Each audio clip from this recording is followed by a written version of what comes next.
So, you think mist is your ally, but I was born in the mist, shaped by it, molded by it. That's... sounded more like Yoda than Bane, if I'm being honest. Born in it, I was. Anyway, Mistborn, the Final Empire. So over the course of this year, I've been trying to make an active effort to read more, like, big-name popular fantasy books, and Mistborn was on that list. Brandon Sanderson is inarguably one of the most prolific and well-beloved fantasy authors going in the modern era, and I felt like I should give it a go. Like I mentioned in my latest TBR video, I was a little apprehensive going into this because I had read a bit of Sanderson before. I'd read the first part of Way of Kings, and I found that one quite hard to get into. But since then, I have improved my reading speed a lot more, and I'm just in general reading a lot more books. Plus, from what I heard about Mistborn from other book reviewers, it seemed like it was going to be a little less dense, a little easier to get into. So I thought that might be a good reintroduction for me into Sanderson's writing style. And you know what? It absolutely was. I absolutely loved this book. You might be wondering why, if I'm a first-time reader of Mistborn, do I have the special anniversary edition of it? The answer is quite simply because I preferred this cover art to any of the other available. This might be a bit of a hot take, but I'm really not a fan of the sort of wispy smoke with a grey character or building in the background that is on a lot of the art for Sanderson's books. No offense to Sanderson or the artists who make those covers, they're just not to my personal taste. I don't know, I don't like them. This, however, this design I like. Also, I like that this book is not shying away from the fact that the first book in the series is called The Final Empire. I know that a lot of the later publishers just have Mistborn and then very tinily it has Final Empire, just so people don't think that it's the final book. But I like that this is unabashed about it, because I actually do think that's quite a cool title for a first book. It sets this sort of tone of sort of bleak finality and this sort of post-apocalyptic kind of world that the book takes place in. I think it works well. And as I was saying, I really enjoyed this book. I got through this book in less than a week, which is much faster than my usual reading speed. I know this is a cliche phrase, but I literally could not put this book down. I was taking it everywhere. Cooking my breakfast in the morning when I was waiting for stuff in the oven, I was just like, right, while I'm waiting for the timer to go off, I'll just read a bit more of Mistborn. I was absolutely glued to it. So safe to say I enjoyed it, and that has made me want to try out more of Sanderson's writing again and maybe give Stormlight Archive another go at some point in the future. So what was it about this book that made me enjoy it so? Well, for one thing, both the two main characters, Kelsier and Vin, are absolutely phenomenal characters. Kelsier I especially loved when we got introduced to him. He's just got this great personality and charisma to him, and anytime he appeared on page or came back into the story, I was just delighted to see him. And you've got our other main character, Vin. She has an amazing character arc throughout this book. I love the progression of her character from this scared, untrusting, shy girl to this really competent and clever and powerful person that we see at the end of the book. And I love her mentor-mentee relationship with Kel and how you can see her mastering the magic that they both use as the books go on, and you can see parts where she is beginning to even surpass Kel even at the level that she is, because she's thinking about stuff that he's not thinking about, like how the individual members of the group that they're all in a team of might have more specific lessons that they'd be able to teach her, whereas Kelsey is just kind of doing everything at once. But she can see the value in actually going to the other individuals who have specialities and getting specialized lessons in regard to what they do and how that she can apply it to herself. And I just love the dynamic between them, because you really feel like the strong emotional connection there. It really feels like Kelsier is a proper father figure to him, and you really feel like how much she looks up to him and trusts him and develops this love and affection for him as the book goes on. Speaking of the group that they are all in, the fantasy heist crew. I was a big fan of all the characters in that. I really loved Ham, especially. I think it was Ham, the one who's got the like psychic magic. I wasn't sure about him at first, but as we got to know him, I really loved like his sense of humor and his way of going about things, and I loved how the magic system, the allomancy, I love how the different types of magic that the people in the story use affect their worldview. Like when Vin is talking to Ham and we see some of like his interpretation of how his like telepathic manipulation,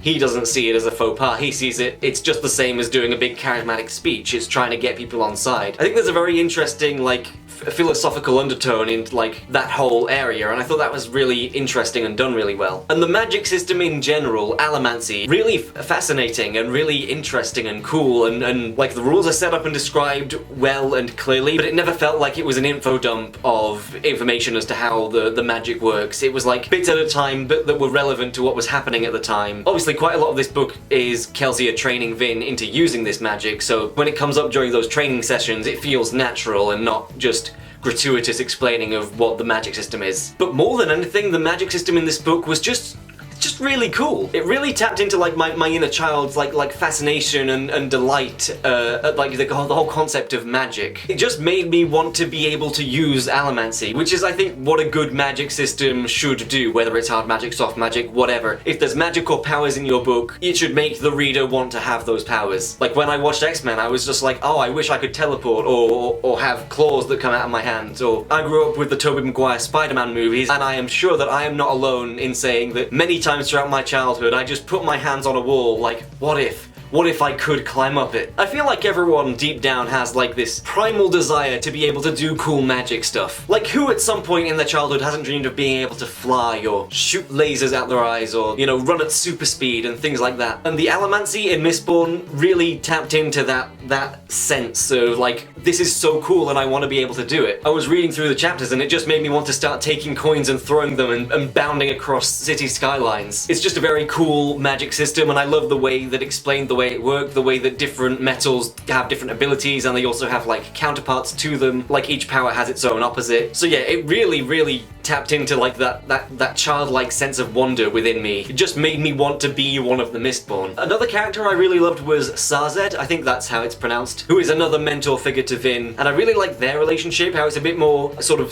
a subdued friendship, but you know, he's got his own wisdom to impart and experiences and things. But the way that they try and decode the diary they find and all of that stuff, I really like that friendship, and I thought that was a really cool character. Really enjoyed whenever he showed up as well. Also, one of the most unique aspects about this book is the setting. It is not your standard fantasy, it is this post-apocalyptic kind of world. It's got a red sun and it's full of these mists that people are scared to go out in, and there's ash falling from the sky, staining buildings black and things, and it's just this very bleak world and there's no hope or anything, and the powers that have risen to the top are the powers who have this allomancy at their disposal and they hoard the magic for themselves and use it to subdue the population. This book was very good at making me really detest the villains. From the get-go, like when we see the noble guy from the very first chapter and how he looks down on the Scar population and sees them as inhuman, it's just like, oh, you're reprehensible. I was very glad when, you know, that guy got his comeuppance and that our main group of characters are like sparking hope, and it's almost like they're bringing hope itself back into the world, and it feels like this insurmountable task that they've got ahead of themselves, but you just feel like they've got to do it because their cause is just so just. On a side note,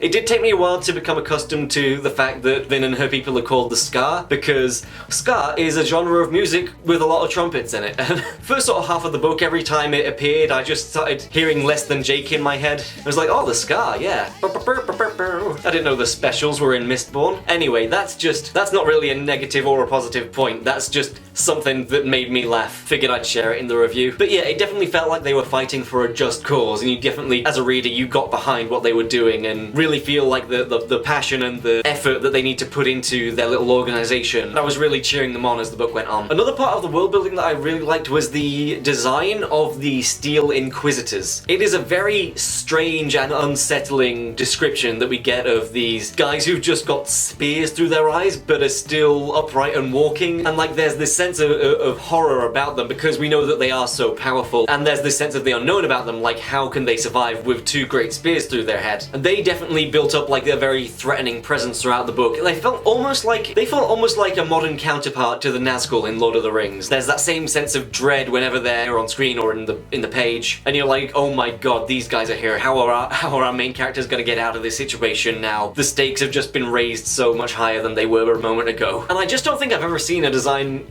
like the one that is described in the book. It's very unique and unsettling, which I guess is the idea, so props to you, Brandon. I was gonna call it a fun design, but it's not. Fun doesn't quite seem like the right word, but you see what I mean. Like, it's not fun for the people in world, but it's fun to read about. There's like this slight edge of the horror genre trickling in when they're on page. Also have to say, all the action in this book, especially in like the final confrontation and a couple of other fights that happen earlier on in the story, all really, really good. Really solid action writing. I was really a fan of a lot of what this book had to offer. There's some interesting creature designs. I don't want to go too far into describing them just because of spoilers, but there's a lot of things in the world building that are very cool. That being said, there are a couple of spoiler things, just two little spoiler things that I do want to briefly mention. First of all, the Lord Ruler. I really like the way that each chapter began with an extract of the Lord Ruler's diary, or supposedly the Lord Ruler's diary, because it paints this doubt in the reader's mind. It's like you're reading them and you're like, well, it's clearly the Lord Ruler who's written these, and in these they seem like a genuine human person. They've got self-doubt and empathy and compassion. So how did the person who wrote these diary extracts become this evil, malevolent Lord Ruler character that we know is running everything in the modern day, the time frame that the book is set in? Modern day for this world, I guess. You know what I mean. But yeah, I really like that because it plants that seed of doubt in your mind about, well, maybe there is more to what the Lord Ruler is doing than we know about. Maybe there is more nuance. I thought that was a very cool thing to include there. And then when they find the diary in the story and you realise that, oh, that's where all these extracts are from. That was just a cool little thing to include. The twist that the Lord Ruler is not actually the guy who wrote the diaries, that it's the other guy. I have to say I wasn't mind blown by it, but it worked well and it was a good twist that, like, when you think back in hindsight, oh yeah, it makes sense. That being said, I don't think that every twist has to be mind-blowing. Some of them can just be like, oh, that's an interesting side curve that you've thrown our way. And I like the moment when Vin figured it out because she's been studying the diary and she's put the pieces together. And I like that when she calls him out on it, he has that moment of like, oh, they know who I am. And like I said, that whole fight in the final confrontation, really, really good. Also, I really respect the bold move of setting up Kelsier as this character who is like a kind of a classic protagonist fit and then killing him off within the first book. Because he's a character that I grew very attached to, and I'm sure other people who read this also grew attached to him. And obviously you see in Vin's perspective, she grows attached to him, and because you care about both of them and you care about Vin, you care about the way that Vin cares about Kelsier. Did I explain that in any coherent way at all? You know what I feel like I keep just waving my hand and going, you know what I mean. It's a good get out of jail free card because you'll be watching this and being like, I guess I know what he means, even if I don't know what I mean myself. Sometimes eloquence isn't always forthcoming, but I feel like I'm getting the gist of what I'm trying to say across. But yes, I know, I respect the bold choice of killing him off so early on in the overall story, because it all really sets up how much of a ruthless and also very powerful figure this Lord Ruler is. We've just seen Kelsier go toe-to-toe with a Steel Inquisitor, who have been established at this point as some of the most powerful people in the world, and he bested him in the fight, only to then be wiped out in one blow by the Lord Ruler. That was like, now that was a shocking moment, and that was the kind of shock that's like, oh, that got me there. That made me like, whoa. That was a big whoa moment. I had to take a bit of a pause because that was all very dramatic and intense. And it did take me by surprise, but it was the kind of good surprise where when you look back on the story, it makes sense that happened. And when you consider like the fact that Kelsier knew that he was going to die at some point and has been setting up for that eventuality in order to make himself a martyr, to give the people that extra surge of hope and desire to break their shackles. The way that all came together when you realize the extent of what Kelsier's plan is, what that was just a really cool piece of storytelling. And also, obviously he was gonna die. He's Vin's mentor. And if mentor figures are good at one thing, it's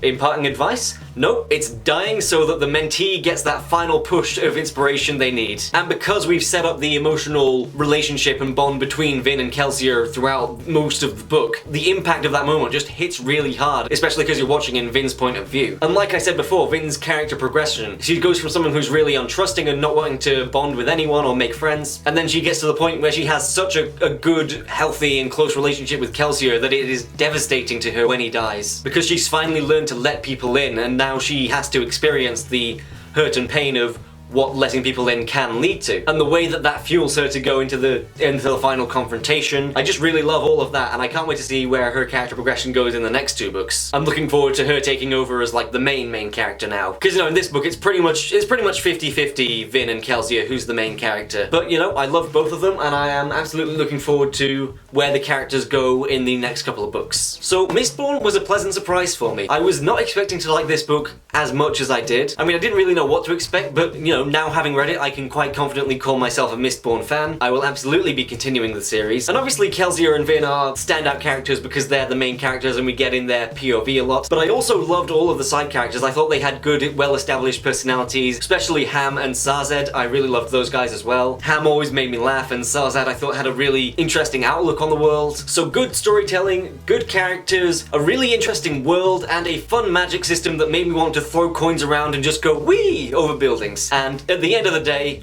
what more can you ask for than that? I can definitely see why this series is so beloved by so many fantasy fans, and I am very excited and intrigued to see where it goes next. So those are my thoughts on Mistborn: The Final Empire. A very positive read, one of my favourites from the year, and a series that I will absolutely be continuing. Thank you for watching this review. If you liked it, please give it a like. If you want to see more from me, please subscribe. I've got some fun stuff coming down the pipeline that I think people will enjoy. Leave me a comment below, let me know what your thoughts on Mistborn are. Please keep it just to the first book and as spoiler free as you can, but do let me know your thoughts, what your favourite characters are, or standout moments from the book. Thank you all so much for watching this video, and as always, I will see you in my next one.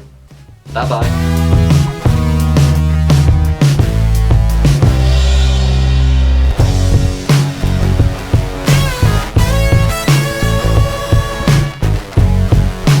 So you think Mist... So you think Mist is your... So you think Mist is your ally?